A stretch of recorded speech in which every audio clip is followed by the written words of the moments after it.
Good afternoon.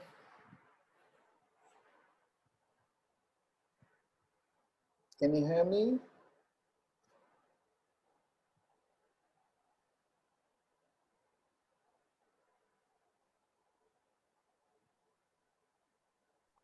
Good afternoon, sir. Good afternoon. Can you hear me loud and clear?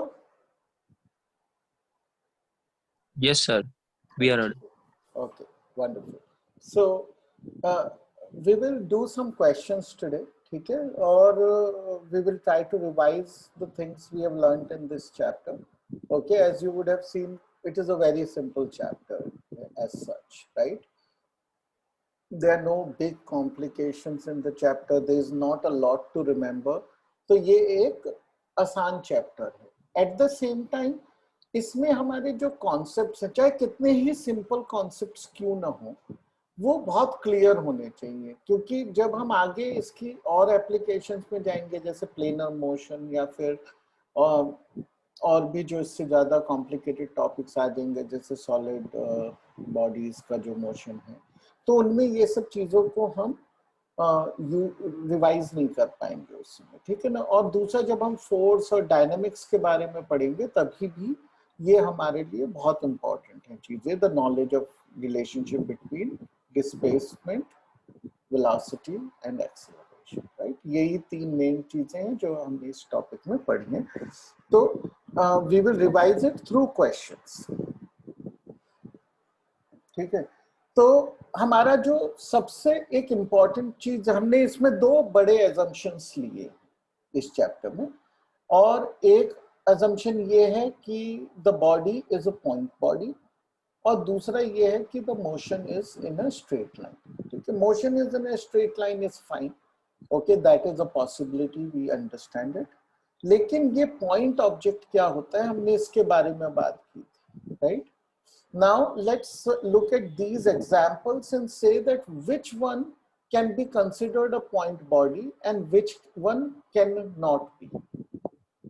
Okay, so the first one, a railway carriage moving without jerks between two stations. एक rail का carriage है दो stations के बीच में बिना किसी jerk के. Okay, jerk का यहाँ पे केवल मतलब ये है कि कोई एकदम सडन मूवमेंट उसमें नहीं, यानी कि अगर है एक्सेलरेशन, अगर है तो वो यूनिफॉर्म एक्सेलरेशन होगा, अगर नहीं है तो ठीक है.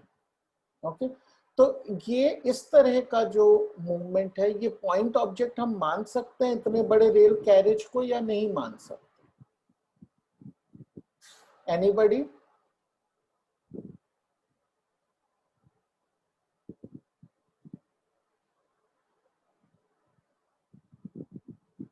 हिमांशु, आप बताइए. Yes sir.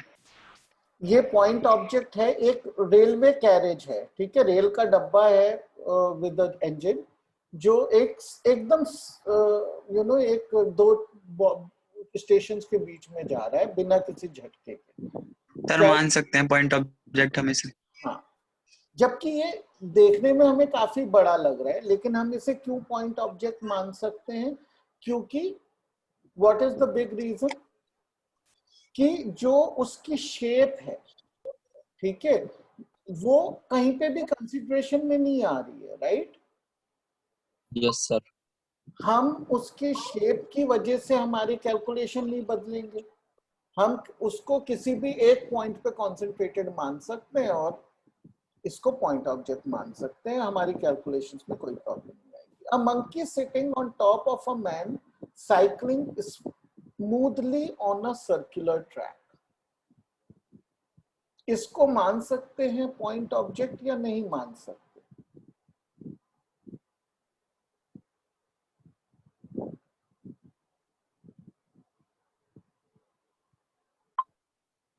काजल, आप बताइए.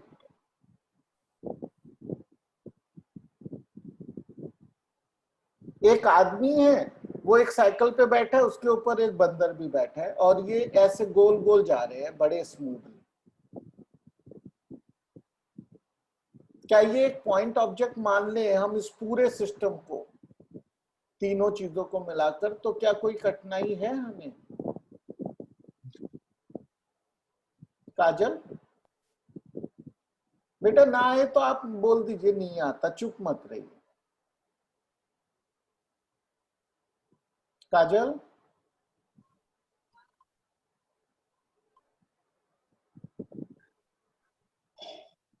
अगर नहीं आता हो तो बोल दीजिए नहीं आता, फिर मैं बता दूंगा। वो आपकी आवाज नहीं आ रही है, खैर चलिए कोई बात नहीं। ओके, तो इसको भी हम मान सकते हैं क्योंकि फाइनली एक सर्कुलर ट्रैक है, उस पे ये साइकिल जा रही है। साइकिल की शेप साइज से हमें कोई फर्क नहीं पड़ रहा, उस पे बंदा है, उसके ऊपर एक और बंदर है, it's all okay for us, it's not affecting our calculations because it's a smooth journey. Okay, अब a spinning cricket ball that turns sharply on hitting the ground. Okay, तो एक क्रिकेट बॉल है जो स्पिन हो रही है, right, spin हो रही है, ऐसे ऐसे ऐसे आई और it hits the ground and then it turn sharply. Okay, तो इसको हम मान सकते हैं पॉइंट ऑब्जेक्ट या नहीं? मान सकते हैं। हाँ, देखिए अब एक बात समझिए, यहाँ पे जो पॉइंट है वो स्पिन तो हो नहीं सकता, राइट? Yes sir. वो स्पिन नहीं हो सकता, क्यों? उसकी कोई डायमेंशन ही नहीं है, तो स्पिन कैसे होगा?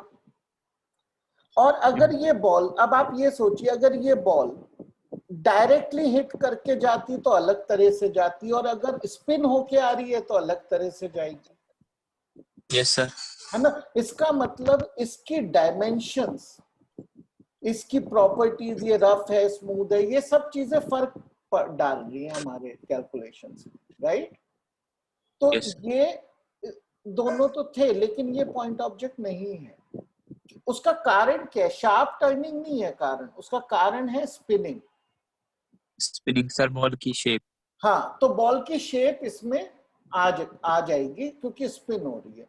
उसी तरीके से देखिए, the tumbling beaker that has slipped off the edge of a table. Okay, तो अब एक टम्बलिंग बीकर है, यानी कि यहाँ पे हमारे पास मान लीजिए एक टेबल है, राइट, और इस पे एक यस बीकर है,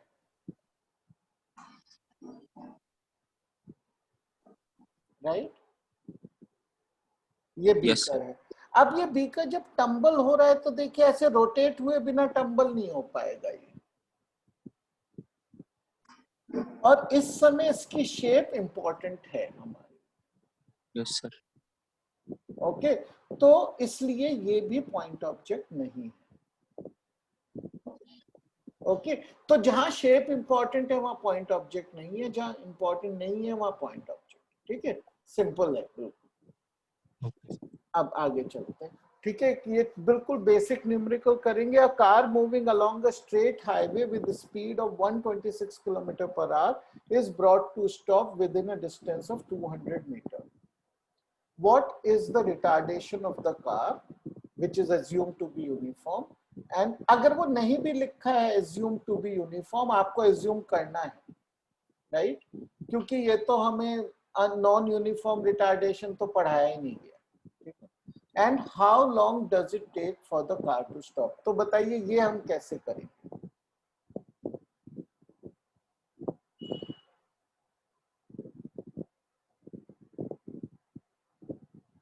कैसे करेंगे इसको?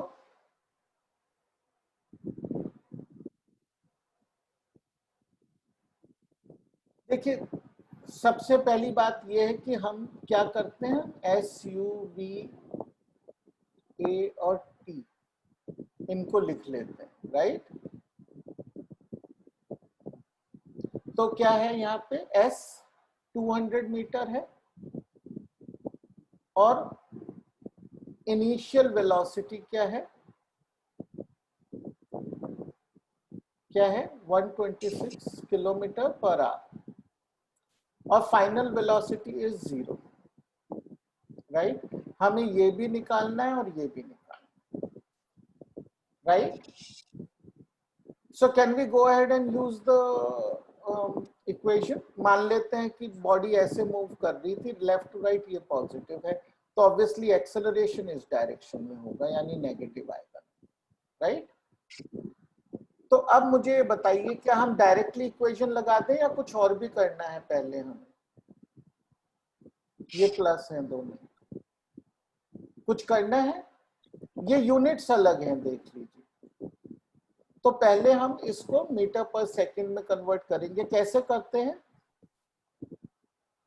5/18 से मल्टीप्लाई करते हैं, राइट? तो करते हैं। 18 की टेबल तो याद नहीं है, तो क्या करें, थोड़ी मेहनत करनी पड़ेगी। 35 मीटर पर सेकंड, ठीक है। अब हम इक्वेशन लगा सकते हैं। कौन सी वाली इक्वेशन लगाएंगे? हमारे पास u है, v है और s है, न a है न t है, ठीक है। तो हम ये s is equal to u t plus half a t square लगा सकते हैं यहाँ पे। तो दो वेरिएबल हो जाएंगे, प्रॉब्लम हो जाएगी। तो कौन सी लगाएंगे? सर जी इज टू जी भी तो लिख सकते हैं शायद। नहीं, जी तो मत बोलिए, हम ये लगा सकते हैं, v square is equal to u square plus 2as, right? क्योंकि ये नोन है, ये नोन है, ये नोन है, तीन नोन है, ये अननोन। तो ये इक्वेशन हमारे लिए ठीक है। तो v स्क्वायर हमें पता है 0 है, u स्क्वायर क्या है? 35 का स्क्वायर है, plus 2 into a into s। Okay, s is 2, so we will get a is equal to minus 35 into 35 by 2 into minus में आ रहा है answer. Okay, that is what we expected, retardation. Okay, तो अब we have to go and do this, get a 7,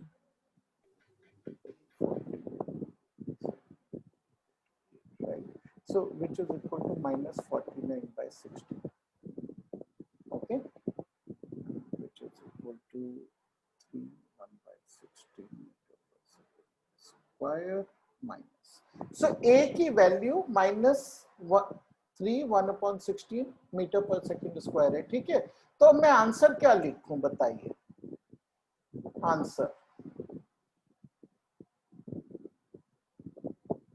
answer क्या लिखना पड़ेगा? Retardation is, बताइए रिटार्डेशन कितना लिख दो?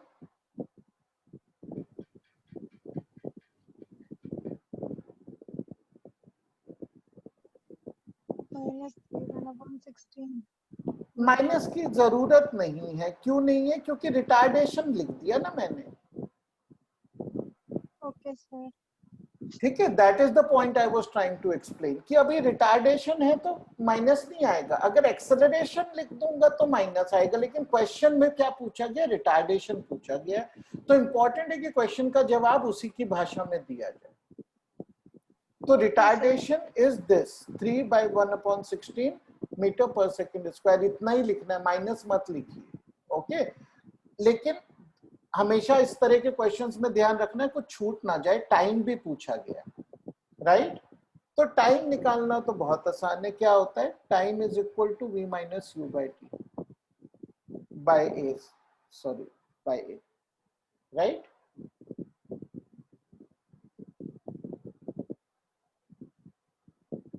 ओके, सो वो हम निकाल सकते हैं। Minus 35 by minus 49 into 60। Okay, तो अब ये 5 से और 7, so ये प्लस हो गया, plus 80/7, 11 3/7। Okay, so the time is 11 3/7 second. Got it? चलिए थोड़ा स्पीड बढ़ाते हैं हम अपनी भी। on a 2-lane road, car A is traveling with the speed of 36 km per hour. Two cars B and A approach car A in the opposite direction with the speed of 54 km per hour at a certain instant when the distance AB is equal to AC, यानी दोनों car इससे equal distance पे हैं, both being 1 km. B decides to overtake A before C does. Okay, what minimum acceleration of car B is required to avoid an accident? तो इस तरह के questions में सबसे पहले आपको इसको विजुअलाइज करना है, केवल डायरेक्टली मैथ्स नहीं लगा देंगे, ठीक है। तो अब हम ये मान लेते हैं कि हमारी ये कार A है जो इस डायरेक्शन में जा रही है with 36 kilometre per our. Okay, now there is one car which is coming towards it, okay, at 54 km per hour, and there is another car coming towards it from the other side which is 54 km per hour. ये situation है. अब कोई मुझे ये बता सकता है ये वाली कार B है या ये वाली कार B है? कौन सी कार B है इसमें से? वो पहले डिसाइड करना है, क्योंकि क्वेश्चन में अनफॉर्चुनेटली वो बताया नहीं गया, वैसे बताया जाना चाहिए. कैसे डिसाइड करेंगे कौन सी B है कौन सी C है? बताइए.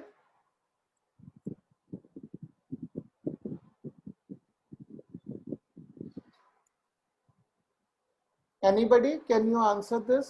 बेटे थोड़ा ना जवाब दोगे तो आपको भी थोड़ा सीखने में आसानी होगी.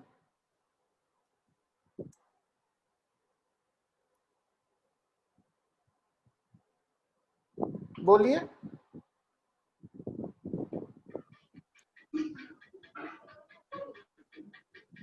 देखिए B को एक्सेलरेट करना पड़ा है, राइट? इसका मतलब B चेस कर रही होगी ना, तभी उसको एक्सेलरेट करना पड़ा, राइट? तो ये है और ये C है. यूजुअली ये इंफॉर्मेशन क्वेश्चन में होती है, अनफॉर्चुनेटली इस क्वेश्चन में नहीं है, तो हमें खुद डिसाइड करना है, ठीक है. अब देखिए बड़े बड़े नंबर दिखाई दे रहे हैं. Can we do something about this? See ये सब 18 के मल्टीपल्स हैं अगर आप गौर से देखें, राइट? तो इसका मतलब ये इसको मीटर पर सेकंड में कर देना हमारे लिए इजी होगा. तो इसको मीटर पर सेकंड में किया बाय 5 into 18, ये आ गया 10, इसको किया ये आ गया 15 और ये भी 15. Now our calculations will be a bit easier. Otherwise it will be very difficult. Okay. Now how will we do the question? We have all the information.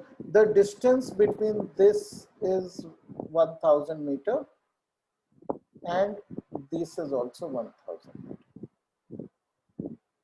How will we now solve this question? Can somebody quickly tell? We are running out of time.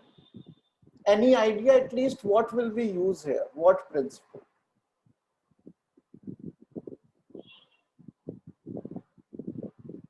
सी हम ना ए पे खड़े होके ये measurements अगर करें, क्योंकि अब तीन चीजें चल रही है, बहुत मुश्किल हो गया, राइट? हम जमीन की जगह ए पे खड़े हो जाते हैं. ओके, तो हम किसका प्रिंसिपल यूज करेंगे? यहां खड़े हो गए तो रिलेटिव वेलोसिटी, राइट? अब बताइए कि बी की क्या रिलेटिव वेलोसिटी है जब हम ए पे खड़े होके देख रहे हैं? 15 minus 10, राइट? तो VB from A is equal to 10, 15 minus 5, 10, 5 meter per second. Now what is the velocity of C from A? 5. Okay, minus 15 minus 15 minus 5. -5. देखिए 15 minus 10 ये दोनों पॉजिटिव क्वांटिटीज हैं, इस डायरेक्शन को पॉजिटिव मान रहे हैं, राइट? जब हम CA कर रहे हैं तो ये -15 है, -15 -10 तो -25 मीटर पर सेकेंड। ये है हमारी CA की वेलोसिटी। ओके, अब दोनों के बीच में डिस्टेंस है 100 मीटर्स। ये एक्सेलरेट कर रहा है, right? This is not accelerating. तो ये सिंपल केस है, तो इस पे फोकस करते हैं, नॉट एक्सेलरेटिंग। ये 25 मीटर पर सेकंड की स्पीड से 100 मीटर कितने समय में पूरा करेगा? C will take what time?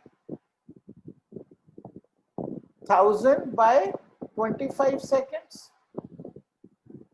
which is 40 seconds, right? Understood? तो अब B को क्या करना है? B को 40 seconds के अंदर A को ओवरटेक करना है। लेट्स एज्यूम उसका एक्सेलरेशन A है, ठीक है? तो हम क्या यूज करेंगे? S is equal to UT plus half AT², right? क्योंकि हमारे पास क्लियरली यही इक्वेशन वैलिड है। यहाँ पे हमारे पास सारी नोन क्वांटिटीज है अदर देन A, ठीक है? तो S क्या है? 1000 है B के लिए, और U क्या है? U +5 है, राइट? सो 5 into 40, और A क्या है हमें पता नहीं, और T is 40, तो 40 into 40. Okay, this is our equation. What is this? Equal to 200. So we take it here. So 800 is equal to half A 40 into 40, right? So A is equal to 800 into 2, 40 by into 40. Yeah, so it is 1 meter per second square. Got this? ये काफी अच्छा question है। Okay, ये काफी अच्छा question है। इस तरह का क्वेश्चन आप अगर खुद कर पाएंगे तो मेरा मानना ये है कि आप इसमें से ज्यादातर क्वेश्चन इस चैप्टर के आप कर सकते हैं। तो ऑल्दो अभी मैंने किया है आपके साथ, आप इसको बिना देखे, ओके, इस सॉल्यूशन को देखे बिना एक बार खुद कर लीजिए इसको। ये क्वेश्चन 3.8 है, आपकी बुक से ही है। Okay, do you promise you will do this? क्योंकि आप ये अपने आप से हाथ से एक बार कर लेंगे तो आपको काफी सहायता मिलेगी, ठीक है? चलिए, अब let's do a slightly more difficult question जिसमें थिंकिंग ज्यादा लगेगी। What is the question? Two towns A and B are connected by a regular bus service with a bus leaving in either direction every T minutes. A man cycling with a speed of 20 km per hour in the direction A to B notices, okay, A to B, there are two towns, A to B. So, and this person, when he is going 20 km per hour, okay, what does he notice when he is going A to B? That the bus, a bus goes past him in 18 minutes. Okay, 18 minutes के बाद बस उसके एक गुजरती है। And अगर वो ऐसे जा रहा है while returning with the same speed, the bus passes him every 6 minutes. Okay, what is the period T of the bus service, right? And with what speed do the buses fly on the road? इस question को approach कैसे करेंगे? आप approach बताइए, फिर हम solve साथ में करें। क्वेश्चन समझ आ गया? किसी को क्वेश्चन समझ ना आया हो वो बोले। ओके, तो अब बताइए इस क्वेश्चन को अप्रोच कैसे करेंगे? डिस्टेंस निकालेंगे। किस चीज का डिस्टेंस? सेलेक्ट करेंगे सर नियरेस्ट बसेस ठीक है, देखिए अब हमको ये पता है कि मान लेते हैं जो बसेस हैं वो उनकी जो वेलोसिटी है वो v है. Let v be the velocity of each bus, right? So what is the distance between each bus?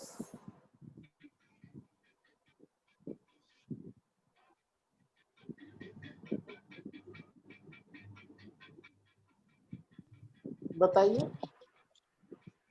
What is the distance between each bus? ये VT हाँ, v into which t? Capital T. देखिए एक bus थी, right? There was one bus. Okay, there was this bus. ये time t is equal to 0 को चलनी शुरू हुई इस पॉइंट से, right? With a velocity v. ये जा रही थी, कुछ समय बाद ये यहां पहुंच गई, राइट? अब जब वो यहां पहुंची हुई है बस, उस समय यहां से बस नंबर 2 शुरू हो गई, राइट? ये भी v से बढ़ रही है, ये भी v से बढ़ रही है. इनके बीच का डिस्टेंस तो फिक्स रहेगा जो था.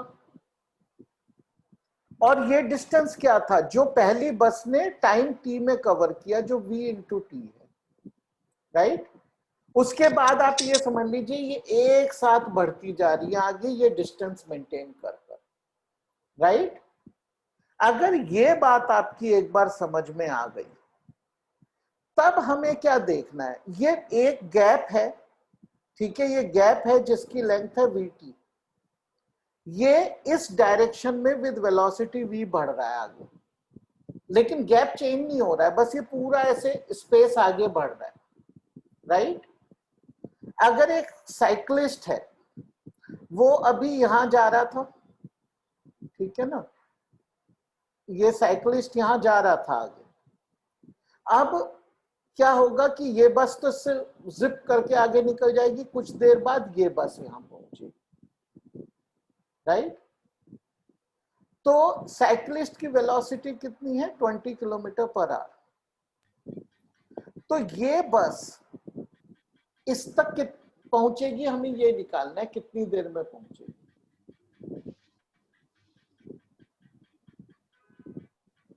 कैसे पता चलेगा ये इस तक कितनी देर में पहुंचेगी? इन दोनों की रिलेटिव वेलोसिटी से आएगी.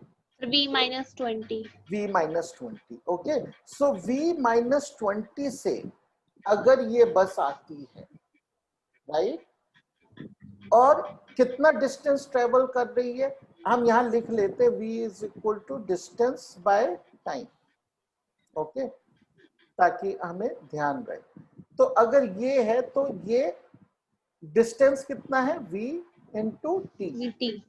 और टाइम कितना ले रही है तब ये, जब सेम डायरेक्शन में है? 18 मिनट्स. तो क्या मैं 18 लिख दूं या क्या वो ठीक होगा?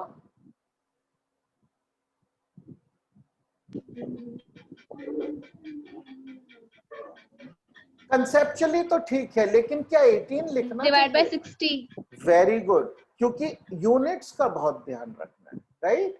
इस तरह के क्वेश्चंस में आधे बच्चे यूनिट्स में मार्क खा जाते हैं, सब कुछ आते हैं, राइट? तो 18/60 क्योंकि आवर्स में लिखना है.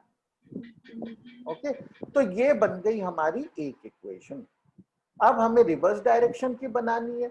रिवर्स डायरेक्शन में क्या हुआ कि जैसे अब ये साइक्लिस्ट जो है ये ऐसे जा रहा है, राइट? तो अब ये वाली बस, इसको कितनी वेलोसिटी, बस रिलेटिव वेलोसिटी बदल गई और तो कुछ V चेंज हुआ plus नहीं. 20. तो v प्लस 20 अगर हम लेते हैं तो डिस्टेंस तो वही है दोनों के बीच में, लेकिन टाइम कितना लगा उसे? 6/60, राइट? आवर्स में कन्वर्जन करके हमने 6 मिनट्स को लिया. अब हमारे पास दो इक्वेशंस आ गई हैं. ये सॉल्व करना कोई बड़ी बात नहीं है. कैसे करेंगे? सबसे आसान तरीका, दोनों को डिवाइड कर देते हैं, क्योंकि हम कम से कम v ये t से छुटकारा पा जाएंगे वो करने से, right? So let's do that. Let's do 1 divided by 2. So we will get v minus 20 by v plus 20 is equal to 18 by 60 by 6 by 60, right? By 60 goes, this becomes 3.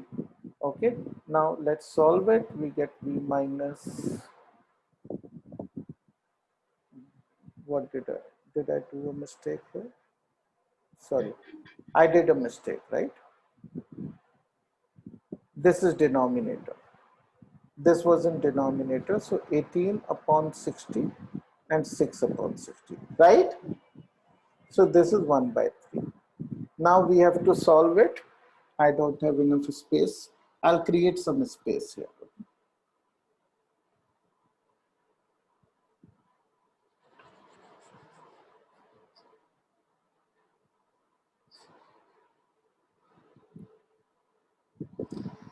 So what do we get? 3v minus 60 is equal to v plus 20. Okay, 2v is equal to 80, v is equal to 40. What will be the unit? Kilometre per our. Kilometre per our. ठीक है, इसमें हमने कहीं पे भी conversion नहीं किया है. Okay, so kilometre per our.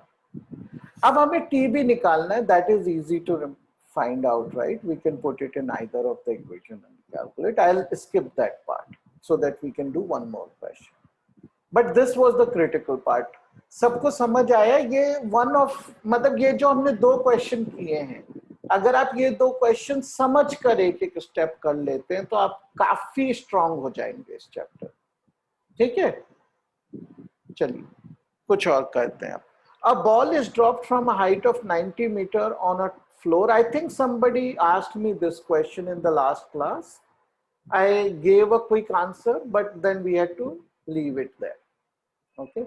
At each collision with the floor, the ball loses 1/10 of its speed. Plot the speed time graph for its motion. From t is equal नैना ने to, पूछा था. अच्छा, but नैना आई है ना? हाँ, ठीक है, okay. तो ये हम किस तरह करेंगे क्वेश्चन? ठीक है, तो देखिए बॉल को हमने ड्रॉप किया है from 90 metres. Okay, a ball is drop from 90 metres. Okay, it will have constant acceleration is equal to 10 meter per second. Okay, square, sorry, per second square. अब हम इसका ग्राफ बनाना चाहते हैं तो बनाते हैं. तो हमें बनाना है वेलोसिटी टाइम ग्राफ. नाउ सबसे पहले क्या होगा, ये वेलोसिटी गेन करेगी. ओके, तो हमें ये कैलकुलेट करना है ये कितनी वेलोसिटी गेन करेगी इतने टाइम में. हम कौन सी लगा सकते हैं? v square is equal to u square plus 2as, right? u is 0, so v square is equal to 2 into 10 into 90. okay, which is what, 1800, right? 90. Okay, so which is 30 root 2. Okay, so that is the velocity it will, it will get, right? v is equal to 30 root 2. Is that calculation right? Yes. Okay, got it? So, and how much time will it take? How much time will it take to reach here? कौन सी equation से निकाल सकते हैं time? जल्दी से. v time is equal to v minus u by a. Okay, so v कितना है? 30 root 2 by a is तो 3 रूट. ठीक है, अब हमें इसको कैलकुलेट करना पड़ेगा. 3 into 1.414. ओके, विच इज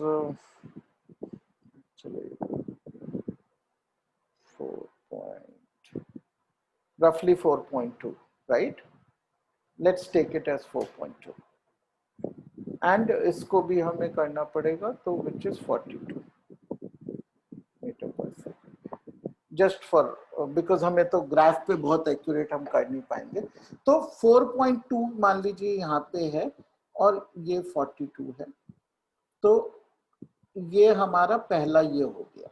अब जब ये स्ट्रेट लाइन है, स्ट्रेट लाइन स्केल से खींचना है, स्ट्रेट लाइन, अब क्या होगा कि ये सडनली अपनी डायरेक्शन चेंज करेगी बॉल, उसी एकदम उसी टाइम पे, ठीक है, ऑलमोस्ट उसी टाइम पे। तो कितनी हो जाएगी? 10% स्पीड उसकी कम हो जाएगी। तो कितनी हो जाएगी speed? 4.42 minus 4.2. Okay, what is that speed? It is 37.8 metre पर सेकेंड। माइनस में होगी क्योंकि वो ऊपर की तरफ जा रही है। तो यहाँ पे मान लीजिए ये है -37.8, तो अब ये आ जाएगी -37.8 पे, और यहाँ से ये ऊपर की तरफ जाएगी, राइट, और इसकी वेलोसिटी कम होती जाएगी, और एक समय आएगा जब ये वापस नीचे गिरने लगेगी, उस समय इसकी वेलोसिटी पॉजिटिव होगी, धीरे धीरे बढ़ेगी, राइट। तो ये कहीं यहां तक वापस 37.8 तक आएगी इन द पॉजिटिव डायरेक्शन। तो with the same slope, right, with the same slope we have to draw this line parallel to this, क्योंकि slope तो same रहेगा, acceleration, we will come here, right, we can find this number, we can read it from the graph, or we can do calculation again like this. We find this number, and this time let's say this number is somewhere here, okay, so we come down here, we take this, draw a line parallel to this, and it will go to this, like this. We have, sorry, this doesn't look like parallel.